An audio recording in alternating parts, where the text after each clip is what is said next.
नमस्कार बच्चों, कैसे हैं आप। आशा करता हूँ आप मस्त और प्रसन्न होंगे। तो चलिए इसी प्रसन्नता के साथ आज की वीडियो में हम देखेंगे हमारा घर हमारा विद्यालय प्रयास वर्कबुक कक्षा 6 से 8 हेतु प्रोजेक्ट कार्य 1। तो ये देखिए प्रोजेक्ट कार्य 1 में हमको यहाँ पर पूछा गया है, आप बाजार में निम्नलिखित 5 खाद्य सामग्रियों का मूल्य पता कीजिए। ज्ञात मूल्य की सहायता से अलग अलग वजन जैसे कि 5 किलोग्राम, किलोग्राम को हम अंग्रेजी में केजी भी बोलते हैं, 2 किलोग्राम, 500 ग्राम, 250 ग्राम सामग्री खरीदने में कितने रुपए लगेंगे सारणी में भरिए। तो हमको सारणी में यहाँ पर भरना है। सामग्री कौन कौन सी? गेहूँ, चावल, शक्कर, नमक और तुअर दाल। अब इनकी खाद्य सामग्री का मूल्य हमको यहाँ पर सामने लिखना है। तो हमने माना कि मार्केट में गेहूं का मूल्य 30 रुपये प्रति किलोग्राम है। इसी प्रकार से चावल का 40 रुपये प्रति ग्राम, शक्कर का 30 रुपये प्रति किलोग्राम, नमक 5 रुपये प्रति किलोग्राम और तुअर दाल 100 रुपये प्रति किलोग्राम है। ये हमने माना। अब हम इसी में सेकेंड सारणी पर चलते हैं। तो ये देखिए सेकेंड सारणी पर हम आ चुके हैं। यहाँ पर मूल्य सूची के द्वारा अलग अलग वजन के लिए कितने रुपए लगेंगे पता कीजिए। तो यहाँ पर हमको क्या करना है कि हमको वजन दिए गए हैं जैसे 250 ग्राम और इधर दिया गया है गेहूँ, चावल, शक्कर, नमक और तुअर दाल के लिए कितने कितने रुपए लगेंगे। 250 ग्राम उसकी यदि क्वांटिटी है तो कितने कितने रुपए हमको देना होंगे। इसी प्रकार से 500 ग्राम यदि हम खरीदते हैं तो हमको कितने कितने रुपए देना होंगे इन सामग्री को खरीदने के। 2 किलोग्राम और 5 किलोग्राम पे कितने कितने रुपए देना होंगे। तो चूंकि सभी की रेट अलग अलग है, सभी का मूल्य अलग अलग है प्रति किलोग्राम, तो हमारा ये वाला मूल्य भी अलग अलग रहेगा। सभी का जो कॉस्टिंग रहेगी, जो हमारे को मूल्य देना होगा मार्केट में, वो सभी का अलग अलग होगा। चलिए अब हम यहाँ पर थोड़ा सा लिख लेते हैं कि हमारी क्या चीज़ कितने रुपए प्रति किलोग्राम थी। तो ये देखिए हमने यहाँ पर सामग्री का मूल्य जो हमने पता किया है, जो हमने माना है, वो हमने यहाँ पर लिख लिया है। अब इसके बाद में यहाँ पर देखिए हमको पूछा है 250 ग्राम। तो 250 ग्राम कितना होता है? देखिए सबसे पहली बात तो हम किलोग्राम को अंग्रेजी में केजी भी कहते हैं। आपने बहुत सी सामग्री के पीछे और उनके जो पैकेट रहते हैं उन पर देखा होगा ऐसे केजी लिखा हुआ, ठीक है। अब इसी में हमको ये पता होना चाहिए कि 1 किलोग्राम के अंदर कितने ग्राम होते हैं। तो 1 किलोग्राम के अंदर 1000 ग्राम होते हैं, ठीक है। अब 1000 ग्राम होते हैं तो यहाँ पर हमसे क्या पूछा गया है? 250 ग्राम। 250, चलिए ठीक है। तो यहाँ पर हमको यह पता चल गई है कि 250 ग्राम 1000 ग्राम का कितना हिस्सा है? 1/4 हिस्सा है, 1/4 हिस्सा है। चलिए अब 1/4 हिस्सा है तो 1000 ग्राम का मतलब 1 किलोग्राम, ठीक है। मतलब 1 किलोग्राम में जो 250 ग्राम होगा वो होगा 1 किलोग्राम का 1/4 हिस्सा, ठीक। तो अब यहाँ पर 1/4 हिस्सा है। तो यदि हमारा किसी सामग्री जैसे गेहूं है 30 रुपये का, तो 30 रुपये के लिए हमको इसका 1/4 हिस्सा कितना देना होगा रुपया? 1 का 1/4। तो यहाँ पे हम यदि इसको 4 से डिवाइड करेंगे तो कितना बनेगा? 4 7 28, ठीक है। 28 पॉइंट, फिर यहाँ पर 2 4 5 20, ठीक है ना। 4 से हमने 30 को डिवाइड कर दिया तो कितना बना? 4 एकम 4, 4 दूना 8, 4 3 12, 4 4 16, 4 5 20, 4 6 24, 4 7 28। 28 30 से कम है और 4 8 32 होता है, तो 4 7 28। फिर यहाँ पर हमको 2 बचा, रिमेनिंग 2 बचा तो हमने पॉइंट लगा दिया तो कितना लग गया? उसमें 0 मिल गया हमको, तो वो हो गया 20। अब 20 को हमने 4 से डिवाइड कर दिया, 4 5 20, तो 7.5 रुपये, ठीक है। तो यहाँ पर हमको 250 ग्राम गेहूं के लिए कितने रुपए देने होंगे?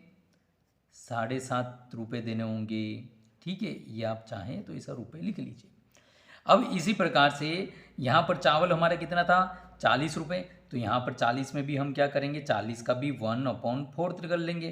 तो 40 से तो 40 को 4 से डिवाइड करेंगे तो सीधा सीधा 4 एकम 4 और 0 की 0, तो 10 रुपये, ठीक है। अब इसी प्रकार से शक्कर हमारी थी 30 रुपये केजी, ठीक है, तो उसमें भी कितने लगेंगे 7.5 रुपीज़, 7.5 रुपये।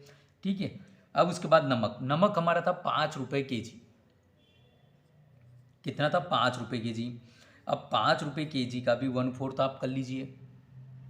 ठीक है, तो कितना हो जाएगा यहाँ पर 5 रुपये के जी का, 4 एकम 4, और फिर उसके बाद में पॉइंट लगेगा, 1 जीरो आएगा तो 4 दूनी 8, फिर हम पॉइंट की 1 जीरो ले लेंगे और 4 5 20, तो 1.25 रुपये।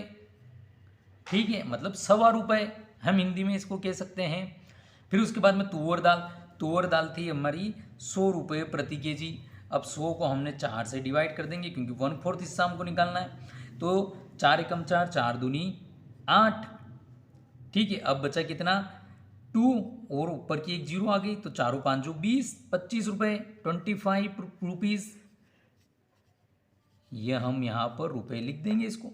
तो ये हमारा 250 ग्राम के लिए इन सभी सामग्री का मूल्य हो जाएगा कि हमको कितने कितने रुपए देना होंगे। अब इसके बाद में यहाँ पर देखिए 500 ग्राम सामग्री, तो 500 ग्राम कितना, 1000 ग्राम का कितना हिस्सा है 500 ग्राम, 500 और 500 कितने होंगे 1000 ग्राम, मतलब आधा हिस्सा है, 1/2 हिस्सा है। ठीक है, 1/2 हिस्सा है, तो यहाँ पर जो भी हमारी सामग्री आएगी प्रति केजी जो रेट था उसका हमको आधा कर लेना है, उसमें 2 का भाग दे देंगे या उसको आधा करेंगे, बात एक ही है। तो यहाँ पर हमारा गेहूं क्या था 30 रुपये प्रति केजी, तो 30 का आधा कितना हो जाएगा 15 रुपये। यहाँ पर हमारा चावल कितना था 40 रुपये प्रति केजी, तो 40 का आधा कितना हो जाएगा 20 रुपये। यहाँ पर शक्कर हमारी 30 रुपये प्रति केजी थी, तो शक्कर कितनी हो जाएगी, ये भी 15 रुपये हो जाएगी। इसी प्रकार से हमारा नमक कितना था 5 रुपये, अब 5 का आधा कितना हो जाएगा 2.5 रुपये, 2.5।